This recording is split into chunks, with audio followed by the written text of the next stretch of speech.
A very good evening and a warm welcome to Personal Finance. I'm Gugulethu, Cele.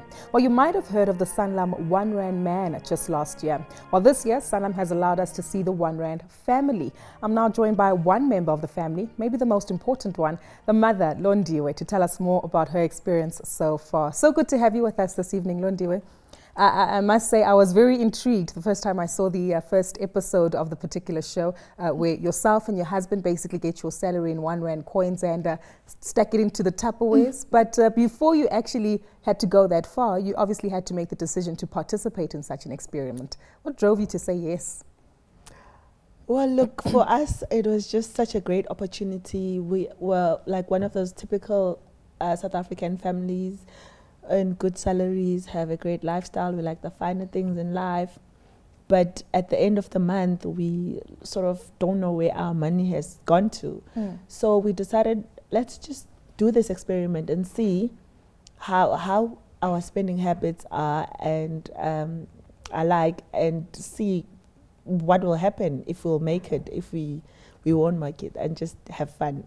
We've only been in 3 episodes so far, but from the introduction, it's evident that you're a family who has accomplished quite a bit. And like you say, your finances obviously have to stretch and go to vast areas. But I think when you stacked up the Tupperwares, the first thing that obviously stuck out was what? Your bond, the tax, as well as the savings that you have to have for your retirement, which was slightly lower. I understand your husband had a complaint about that. Yeah, no, sure. That was actually very interesting to see, particularly the tax and the bond and the cars. I know my husband was also complaining about the cars, but it actually, reality then started dawning on us that this graph doesn't look right. We need to do something about it. Are we not spending enough money for our savings, for our future? What are we doing? Are we being like guinea pigs to what the banks and what they're trying to do to people like us who live on cashless cards, where our money we never see it, and we think that money is an unlimited resource when it actually is limited. So it was quite an experience to see what is actually happening with our money. So clearly this taught you a lesson in the B word, which is budgeting. I understand the previous episode, the most recent one, you've obviously learned a significant lesson in that one, where the money that is left, you've had to allocate accordingly. Is this something that's new to you or that we hear about, but as typical South Africans, we just tend to ignore? Budgeting is not something that is new. My husband always tries to say, let's budget, but sticking to the budget is something else. Because we budget, we put it on paper, we write it down, okay, we're going to do this, and that.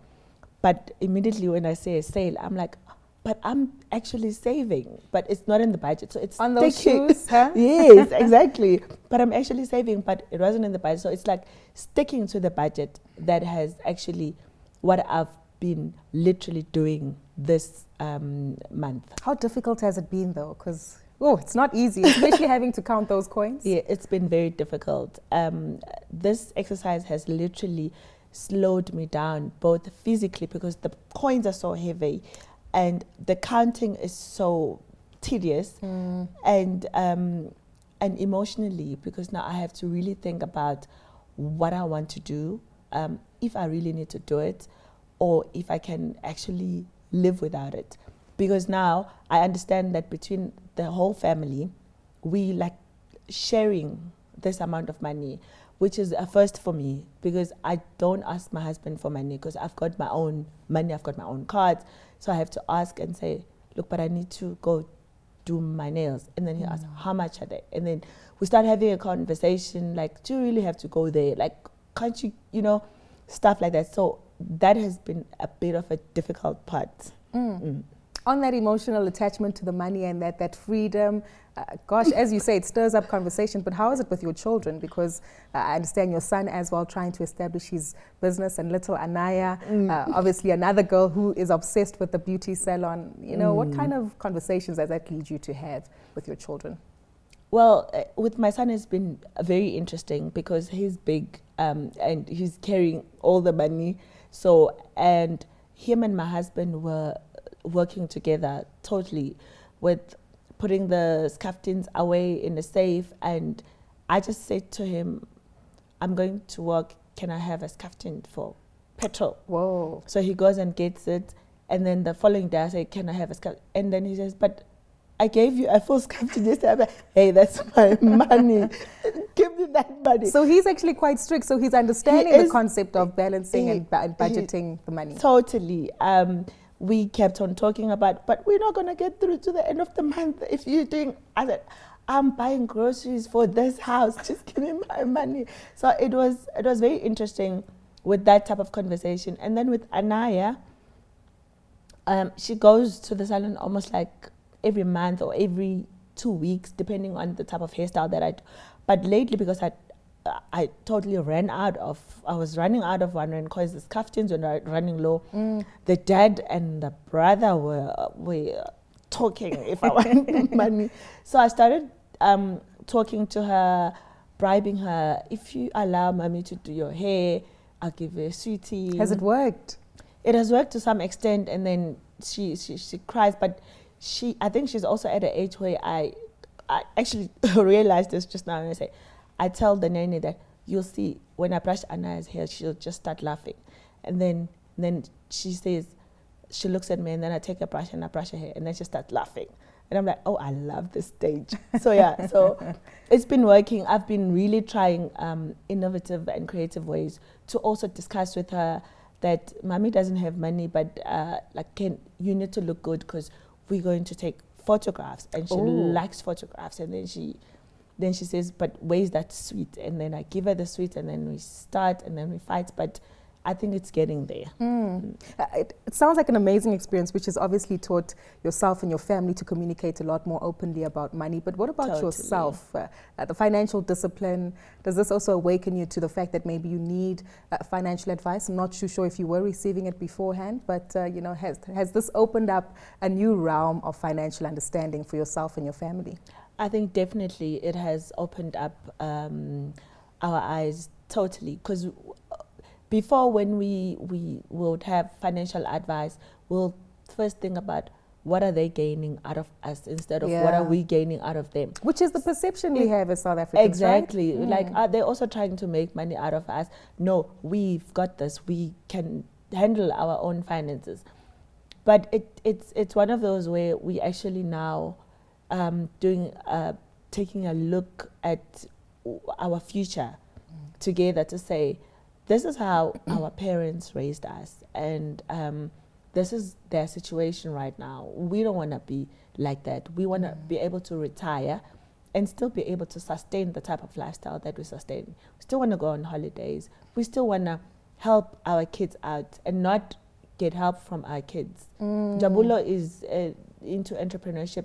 Things can totally go wrong and totally go right, and he might say, guys, I need a bailout for 200,000 rand, and we should be able to assist him, on stuff like that. Yeah. So we are looking into getting personal finance advice from different, from credible, obviously, companies, and actually just look into how we can make sure that we are able to at the least sustain our lifestyle. You mentioned something so interesting about observing your parents' lifestyle and also wanting your son and daughter to be able to sustain their lives, because it brings us to a concept called the sandwich generation, which we hear of quite often. But I think sometimes we don't really put ourselves in that box when you're helping your parents sustain their lives and also helping your children grow up. But when you share your story and your experience with some of your friends, do they also realize some of the financial pitfalls that they've fallen into, like being a part of the sandwich generation, having to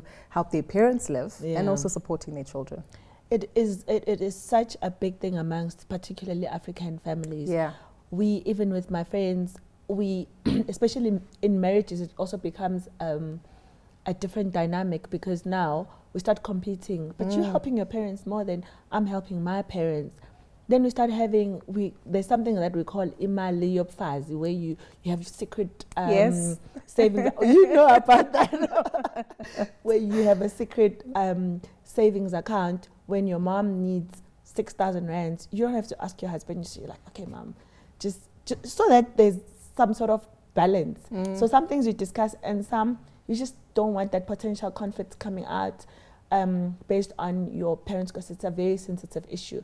So a lot of my friends relate to that. Almost all of us have that obligation of being able to assist our families, and sometimes trying to make sure that we still keeping our immediate families happy, our partners happy, and not saying this is too much. Or so it's a dynamic that we need to try and control as African people, and also put it to an end. I'm hoping that from my experience and what others have seen of what we're doing and how our finances are being exposed to exactly our types of spending habits, that we could actually take a look at what we're doing and try and say, look, this is the end. My kids are not going to go through this. My kids are going to go out there, make their own money without worrying about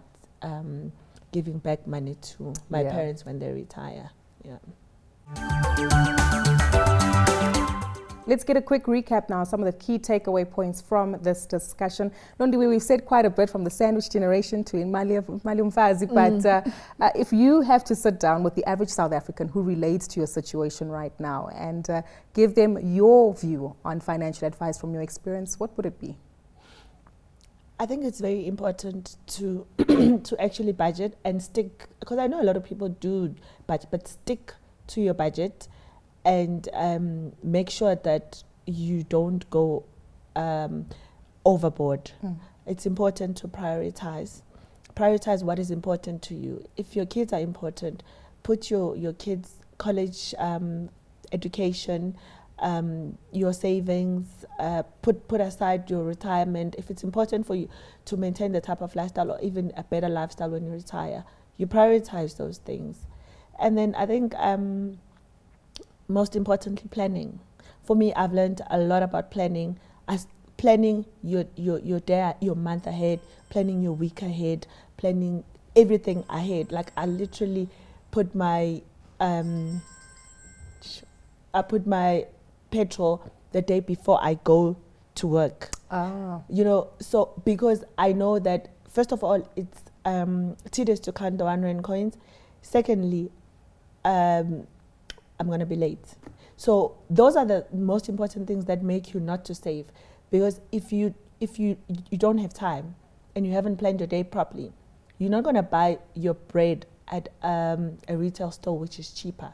You're going to buy it at the first available. That's and true. It doesn't matter how much it is, because you need bread. So that's another tip that I think I've picked up from the experience. Londiwe, thank you so much for your time today. We certainly look forward to catching up with you and your family. Maybe next time we talk to you, the credit cards will be cut up and totally. More savings in the retirement kitty as well. Well, that's where we leave it for Personal Finance this evening. A big thank you once more to my guest, Londiwe from the One Rand Family by Sanlam, who joined us today. Remember that we'd love to hear from you, and maybe you can tell us if you think you'd survive by living on 1 Rand coins for a month. You can tweet any of your comments to @CNBC Africa using the hashtag Finance410, or to myself @Gugulethu on Twitter. Until next time, take care, everyone.